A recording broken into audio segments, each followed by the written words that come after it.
Hey guys, it's me, ROLLO2413, back with another video. So in this video, guys, I'm going to show you guys how to swap out the heating elements in heat presses. And the reason you're going to do this is if you're running, let's say, a 30-ounce tumbler, and then you want to switch over and sublimate a 20-ounce tumbler. A 20-ounce tumbler doesn't fit in here. So what you have to do is swap it out. And the advantage of these, though, you can get different attachments. So you can do shot glasses, you can do the 20-ounce tumblers, you can do the skinnier ones, and you can adjust it. So you can do multiple things by having the adjustable heating elements that interchange. So here's what you first do. Unplug it. It is unplugged. The cord is disconnected. So what it is with this style, these are on here pretty tight. I've tightened them up. You're going to unscrew these little screws on this style. And I don't have my other attachment here, so I might have to pause it and come back. But what you're going to do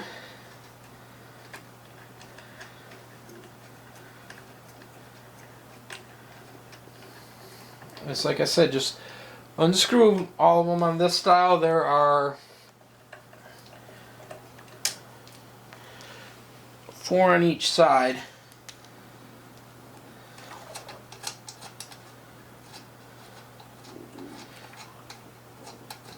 And they're in there pretty tight, so like I said, you're going to want to just make sure you get them undone. Take your time. The initial time you might have to put something on here. If you can't undo them with your hands, it's pretty stiff on them. If you can't get it broke loose with your hands, use something like pliers or whatever. It will help make it a little bit easier. But don't crank them tight after, because after you get them undone and you put them back in, you're just going to put these things hand tight. You're not going to have to crank them super tight like it is right now. So there's no need to do that. Like I said, it's just a plastic cap. You don't want to overdo that. So, last one. And here we go.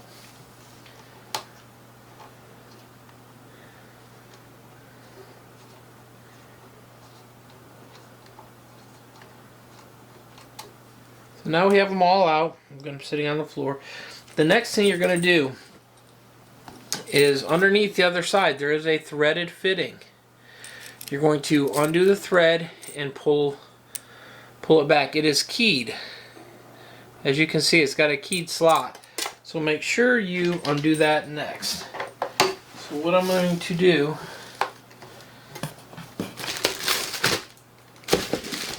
is flip this around, and I'm going to just slide this actually out. We're going to slide it out the other way. You can probably see it. Let me do it this way. You can see it better the other side. So you're going to slide this out, and then you're going to reach back here, and you're just going to unscrew this, the outer one, just like I was saying. And then here's the thing, once you get it out, hold on to the metal. Do not pull on the cable, because the cable, you can fray it. It does have a heating thing on it, so just be careful when you're using this. Like I said, this is the bigger one. This is the smaller one. So now what you're going to do, you're going to reverse them steps. So what you're going to do, set this up here. See which way it's indexed, which is straight down. So push that all the way in and then tighten the nut around it. Make sure you get that snug. And then what you're going to do, squeeze this together. That one drops on. And what you can do is pull it in. And as you see, when you pull it in, it will take a little manipulating, but it does drop in. So now what you're going to do is put all the bolts back in. I'm going to turn it back over here. And we're going to put all these bolts back in. Just remember, guys, finger tight. There is no need to crank on these. Like I said, you might have to move them just a little ways. Like I said, just kind of make sure you get them where there's no tension on them, but it's holding good. It's gonna pull down. So like I said,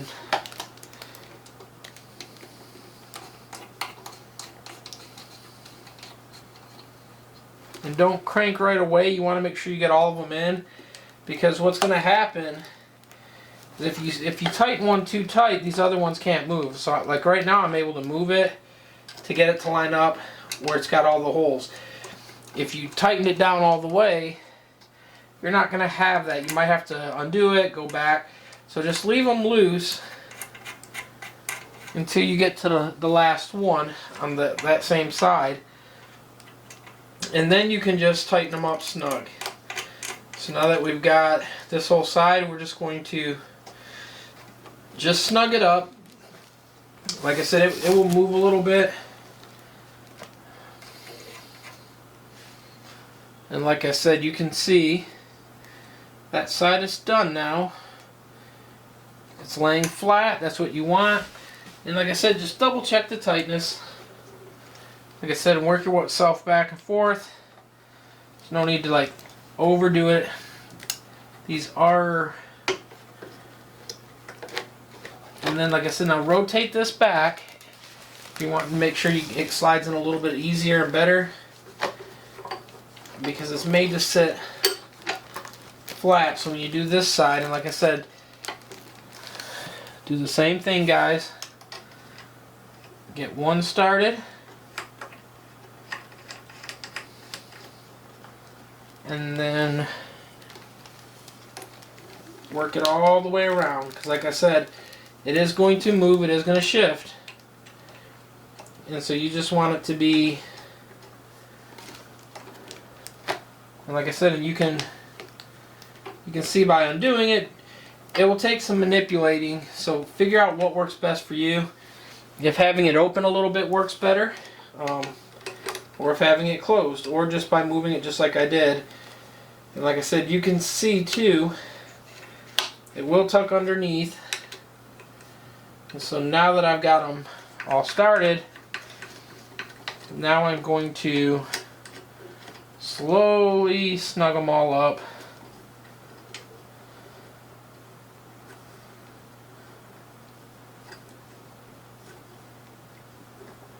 And what you're going to have to do, because now that this is in here, it's tucked in, now when you put a 20 ounce in,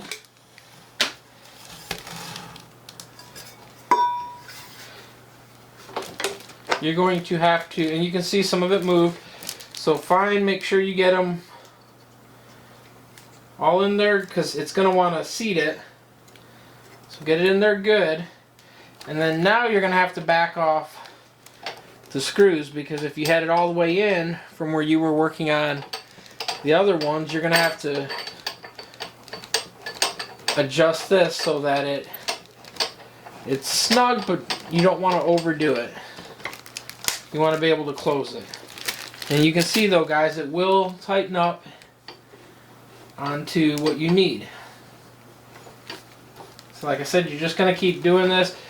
And the nice thing too about when each side is adjustable is if you have a tapered mug, you would adjust one more than the other. Like right now I've got a slight taper to it, so I'm going to pull this side back more. But what it is you just keep it going until it lines up with the tapered mug you're using. And that's the nice thing about it. So even on the shot glasses, you adjust to one side so it fits to that angle where it's at a taper, so that it holds constant force onto them.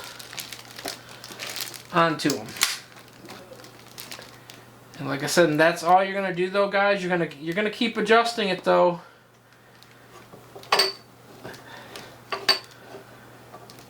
Like I said, you don't want to crush your tumbler, which you could if you overdid it.